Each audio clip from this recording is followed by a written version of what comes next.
Heavy back pain રહેતું હતું મને, અને હું બહાર નીકળી નહોતી શકતી, ફરી નહોતી શકતી, અને એક જાતનું કંટાળો આવી ગયો હતો, ડિપ્રેશન આવી ગયું હતું મારામાં.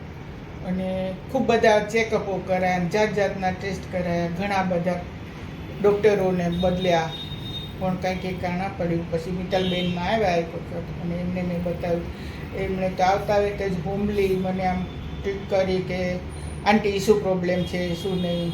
જેમ મળવા આવ્યા હોય આપણા રિલેટિવને, આપણને જે રીતે કહે એમ ખૂબ જ પ્રેમથી સમજાવીને બધું પૂછ્યું, મારે રિપોર્ટ્સ ચેક કર્યા, બધું સમજાવ્યું, શું શું પ્રોબ્લેમ છે એ ડિટેલથી પોતે સમજ્યા, ક્યાં ક્યાં તકલીફો થાય છે મને એ બધું એમણે ચેક કર્યું.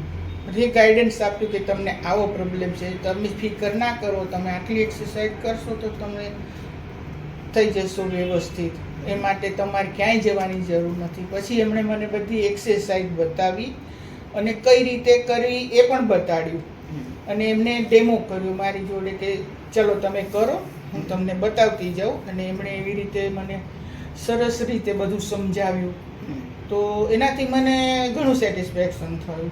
અને પછી મેં કર્યું એટલે મને બહુ જ સારું લાગ્યું. પછી હું જ્યારે બી એમને જઉં ત્યારે મને એકલું વોર્મ,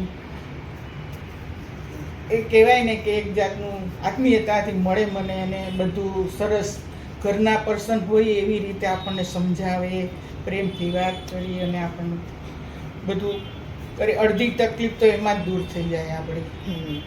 અને સરસ ગાઈડન્સ લઈને આવીએ ને તો કરવાનું ઘેર આવીને પાછું ફરીથી એક ઉત્સાહ આવે મને કે ચલો આમ કરીએ, બેને કીધું છે તો આવું થઈ જશે, મને તો આવું સારું થઈ જશે.